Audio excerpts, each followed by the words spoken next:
What's going on, everybody? Welcome to this Saturday, March 18th. I'm JohnnyVTV, and you are watching JohnnyVTV Live. Join with me, my co-host who I missed, Joey Cals. How you doing, brother? Always thank you for being here. You're welcome. Hasn't It's been a few weeks since I've been on with you, so I figured I'd come and hang out with you this Saturday morning. Looking real good, pal. Looking real good. Well, so last weekend we couldn't do the show. I had some stuff that I wasn't able to get out of on Saturday, and I had done my podcast on Friday, and then I just didn't think Sunday made too much sense. So honestly, punting it was the move for me. But you know what, dude? I heard you went out last night. Did you have a good time? Yeah, no, I went local. Just Where'd you somewhere go? Patty's Day. Out in Hoboken over here.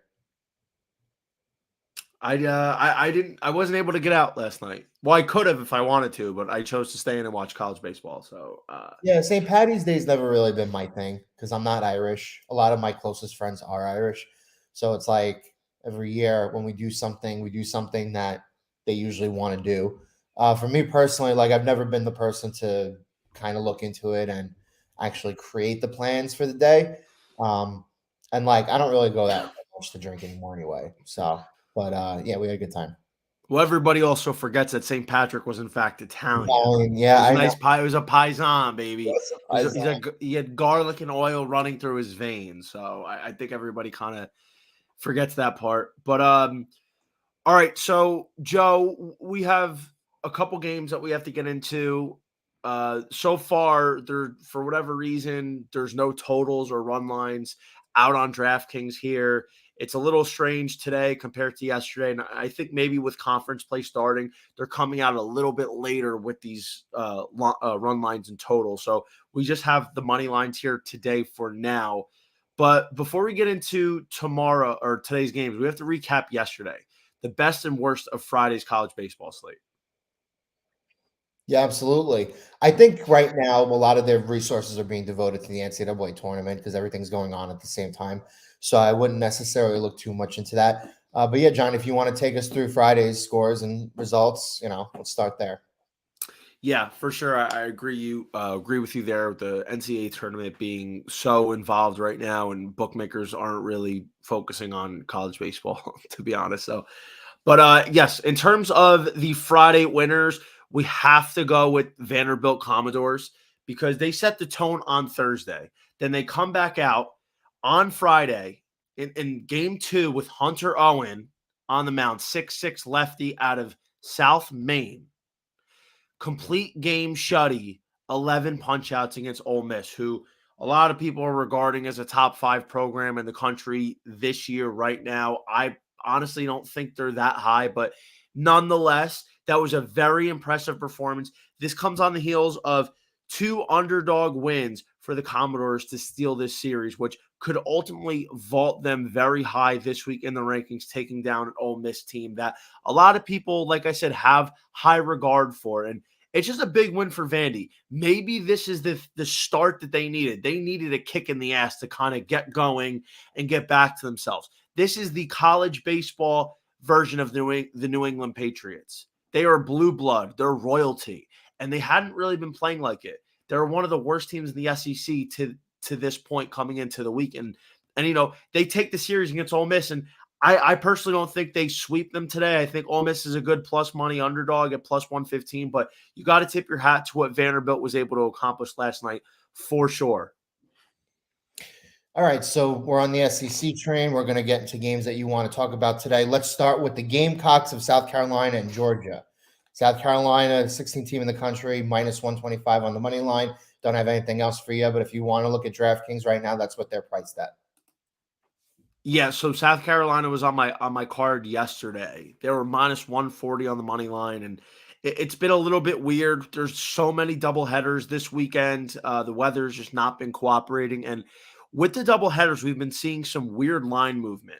So game one that would have line number being X moved dramatically in some cases when that game was pushed back the next day in the form of a doubleheader.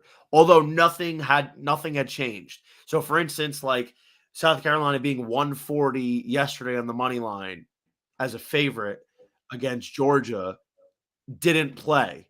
And so today is game one is the first game of the series, and they kind of shrunk a little bit, which was a little bit bizarre how they opened up the line from yesterday to today. But in any case, I like South Carolina here. It should be Will Sanders in game one against Jaden Woods. Matt Griss and myself talked about it yesterday on Breaking Bet. We both believed that Will Sanders stood the better chance of getting South Carolina off to a good start here. And Georgia's opportunity to win would have been in game two against Noah Hall with Liam Sullivan going. I'm a big fan of Georgia's Jaden Woods, their Friday guy. I think he's really good. He's got strikeout stuff. And I'm expecting a close one here, but South Carolina, I'm in on a half unit. This is an explosive offense, and I haven't seen it enough from Georgia's offense, who kind of relies on a couple of players, whereas South Carolina's got a lot of weapons, a lot of firepower. They have a really good pitching staff. I spoke about them earlier in the year, maybe like a few weeks ago. I gave them out, or I talked about them at 100-1 to win it all, and they got cut in half a week and a half later. So it just goes to show how good this team is, and they've really come down aggressively. I think they definitely have the capability to make a run to at least the Super Regionals in this summer. And this team is really good, and they're ranked top 25 for a reason. Well, really good. How about we go to the number one team in the country? I believe your boy Dylan Cruz. They're in the nation batting average. LSU playing A&M. LSU minus 195 here on the money line. And we'll also get but anyway, top two teams in team ERA also Tennessee 1 at 205, LSU at 227. So deservedly right now out of the gates with fire, one of the number one team in the country. How do you feel about this LSU A&M game?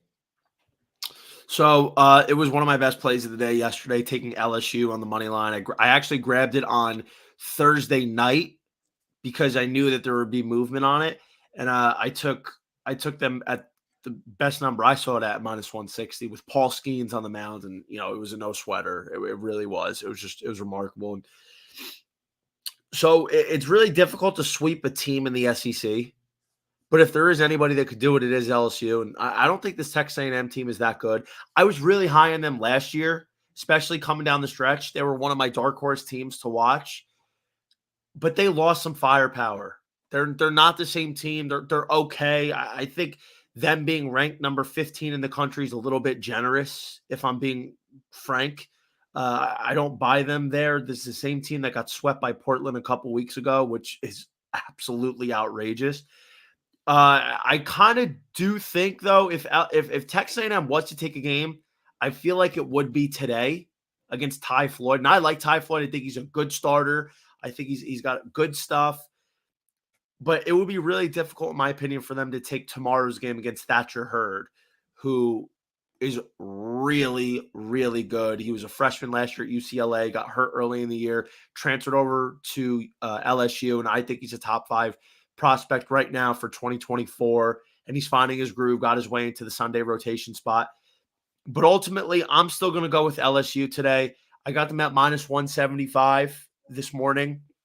And, you're laying minus 200, minus 195, minus 190 for the Tigers today. And listen, you're going to get burned a couple times this year, but this is still a good enough number to take LSU. I like them in a money line parlay as well. That's actually part of one of my favorite plays. And, it's just too much to handle for any pitching staff not named maybe Tennessee or Florida or Wake Forest when you're dealing with an LSU team that is this powerful, this deep, this loaded. You had Dylan Cruz, the number 1 regarded prospect in all of America, comes in to yesterday's game batting .519 on the year.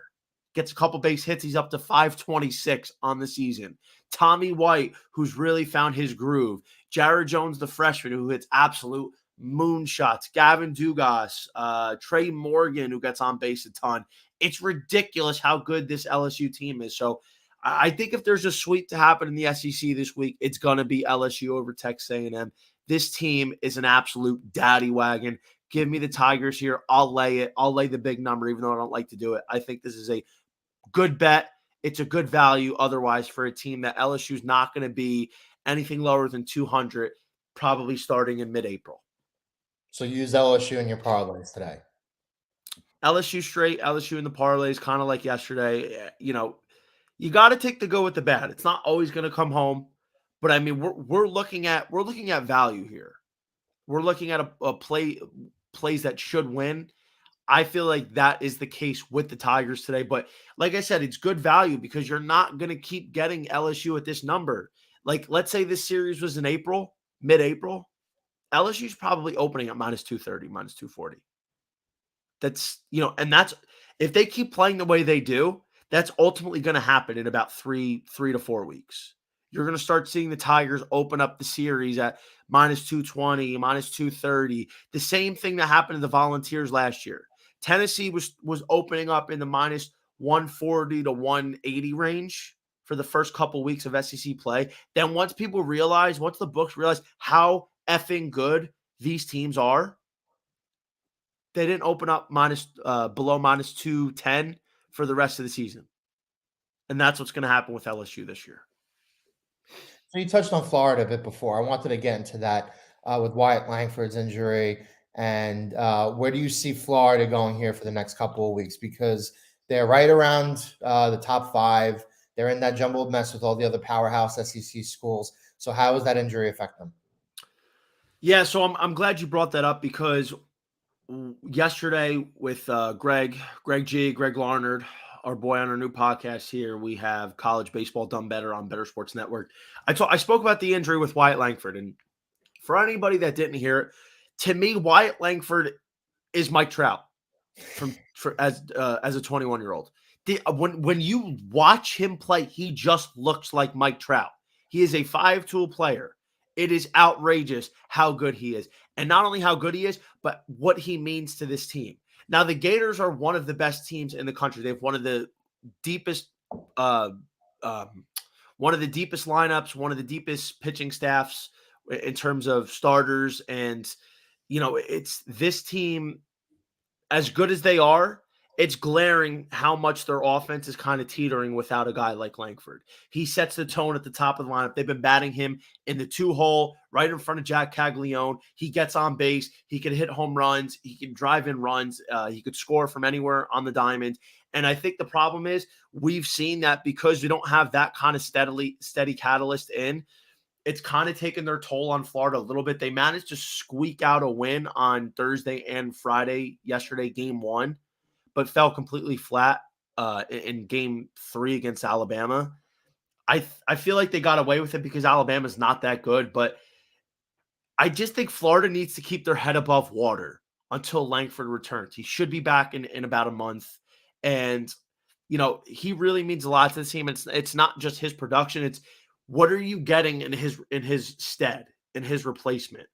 And because Florida is a deep lineup, they could kind of just get away with it, but you can't undersell how important this kid is. I feel like there's a realistic possibility that he'll be the number 2 position player off the board this year.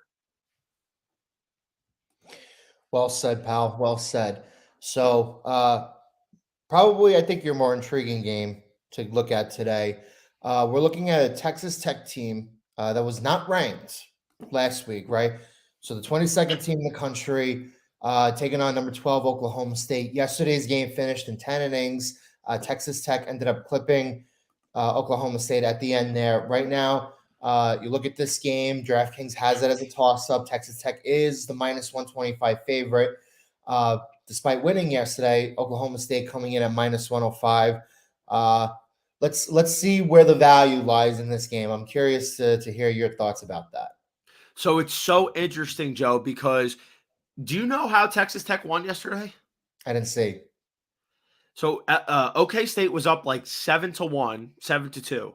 They were up big. And they gave the lead back. And then in the bottom of the 10th, Texas Tech hit a deep fly ball to left field. The left fielder dropped it. It was pretty routine, to be honest. Like he had to drift back towards the foul pole, and it kind of broke back in on him, I guess, with the wind. But he dropped the foul ball, and that's how the fly ball, and that's how Texas Tech won. So OK State completely fell apart yesterday. Their bullpen, I wasn't so big on OK State coming in. I felt like their team is better than Texas Tech, though.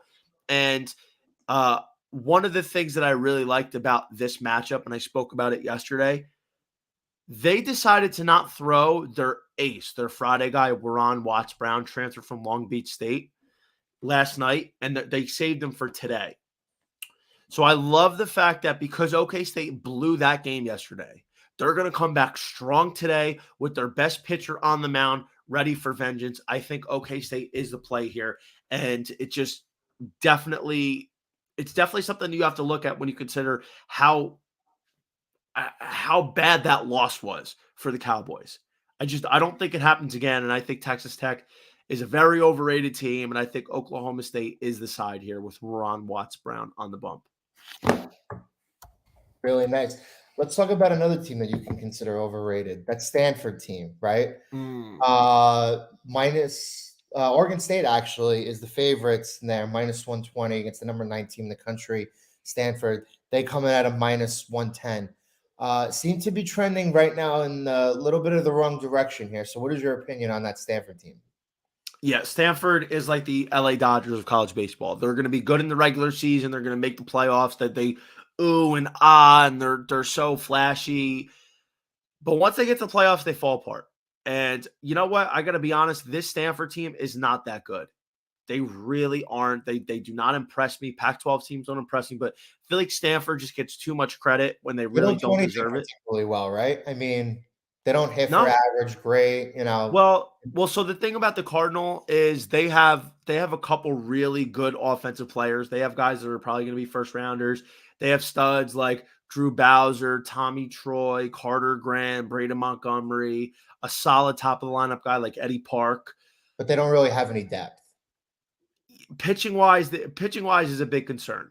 So Quinn Matthews went yesterday, and that's why I couldn't believe that Stanford at home on a Friday night was an underdog to Oregon State. And Oregon State's not even ranked. Oregon State is definitely not as good as they were last year with Cooper Jerpy heading it up on a Friday night.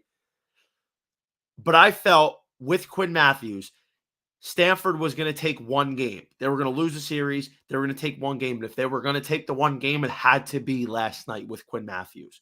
Now, they end up almost blowing a 9-3 lead late. They end up winning 9-8 after leading 9-3. So we squeaked that one out. And, you know, it's kind of strange that the line has not moved at all from last night. It stayed the same as game one. I would take Oregon State here. It should be Jacob Matz. Stanford's throwing Matt. I forget his name is escaping me, but he's pretty good. He's not really a true starter, but he's got a 2.53 ERA, I believe. But his name is escaping Matt something, and I just think that Oregon State takes a series. They got a better 2-3 than Stanford does, so I probably would lean Oregon State here today. Following up on my word from yesterday, that if Cardinal wins today, or meaning Friday, that it's going to be the Beavers winning Saturday, Sunday. All right.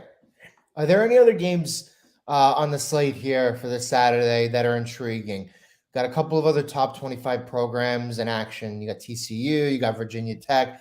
Is there anything that stands out here for you?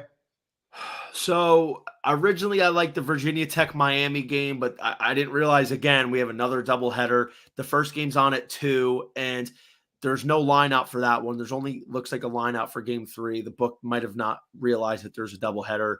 I'm not really sure. I kind of felt like Virginia Tech might take the series, even though I was on Miami last night.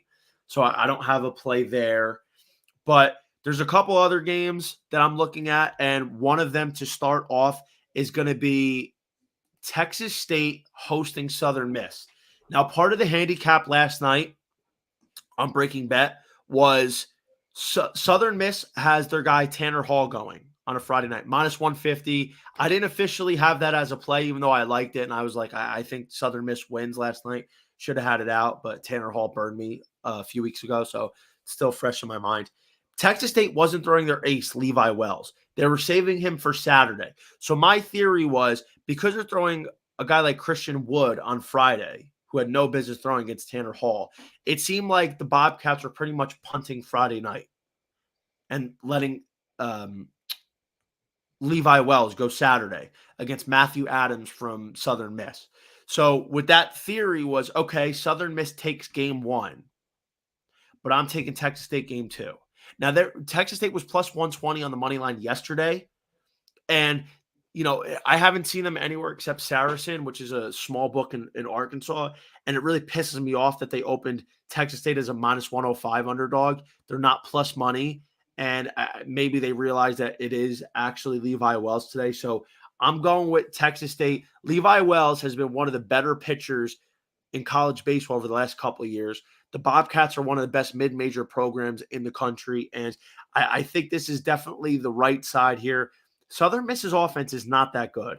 So if Levi Wells comes out, does his thing, keeps this game close, I feel like this is an opportunity for the Bobcats to steal one. If they're going to win one this weekend, it's going to be today because their usual guy that throws Saturday, Zeke Wood, is out this weekend. So they're throwing another name escaping me, tomorrow. So I think it's today for Texas State, and I would take them minus 105 on another book if you could find them. Really nice, really nice. All right, we got one last question for you. Levi Wells hovering in the top 10 at ERA in the entire country. Give me some pitchers to watch here moving forward. If you want a couple bats here also to move forward. What do you mean? Meaning what? Guys to watch out for. Like in the draft or just this season? This season. Like pitchers or hitters? Yeah. Okay. Well, a lot of people are right now who you make a difference for teams that maybe aren't right now at the top, but right steady, churning along, those kinds of guys. Okay, well, we'll go with Miami. Yohandy Morales. He hit the walk-off last night. Now, people that follow college baseball know who he is, but the regular average fan doesn't. He is the heart and soul of this Miami offensive attack. This guy was really good last year. He was like 6'4", maybe 190, 195. This offseason, he puts on 20 pounds almost, and it really shows. He's batting over 350. He's got 6 home runs, I believe. He's really seeing the ball well, hitting with a lot of power. This kid that can take a jump in the next level. He is spearheading this offensive attack for the Hurricanes, and I just feel like this is a guy that you really need to look out for, but because if he keeps hitting the way he does, he'll be drafted in the top 12, top 15 range this summer in July. I'm really a big fan of Yohandy Morales. Absolutely love it, pal. All right. What else we got? I have two more games I wanted to point out here real quick. Okay, let's go. So a couple more plays. Boston College is at Florida State. Florida State killed them last night. And same kind of theory as so this is the same kind of theory as yesterday with Texas State and Southern Miss. The Friday guy going for the Eagles for Boston College is not a guy that you'd want to back. So let Florida State have game 1, and then we're going to come back and hit BC game 2 with Chris Flynn on the mound. Chris Flynn is really good. He's probably going to be a all first team, all ACC pitcher, most likely, if not second team. So I felt like if Boston College was going to win one, it was also going to be today with Flynn on the mound against Wyatt Crowell. Florida State, to me, they're kind of overperforming in year 1 under Link Jarrett, who came over from Notre Dame as the head coach. I don't buy them long-term this season. I feel like them being ranked right now is a little bit fluky. I do think Boston College has some boppers. They have a good pitcher on the mound today. Plus 165 also on Saracen. I feel like that's at least a half unit play. And what last one would be Cal State Fullerton. I didn't give them out. I didn't talk about them yesterday, but I talked to my friend about them. I was like, yo, I really like Cal State Fullerton against UC Irvine. They were like plus 180.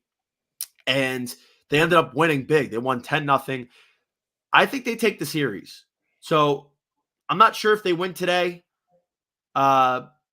but I feel like they'll win one of the next 2 games. So I'll probably play them today and tomorrow. Half unit on Cal State Fullerton today at plus 170. I feel like this is one of those teams that is just, you got to look out for, when it comes to trying to pick up a big plus money opportunity on the weekend, because you get players like that are from Florida, Texas, and California.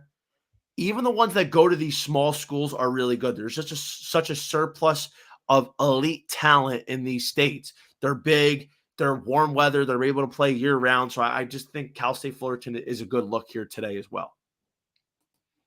Love it, pal. Love it. And where can we find you? Where can we find me?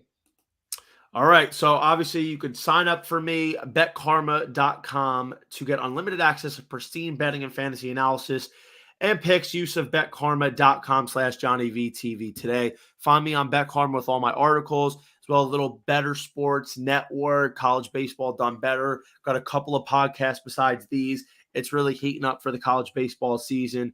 Joe, where are we going to find you today? Where are we going to find me? J Calabrese1 on Twitter. You want to follow my Instagram too? It's Joey Cals.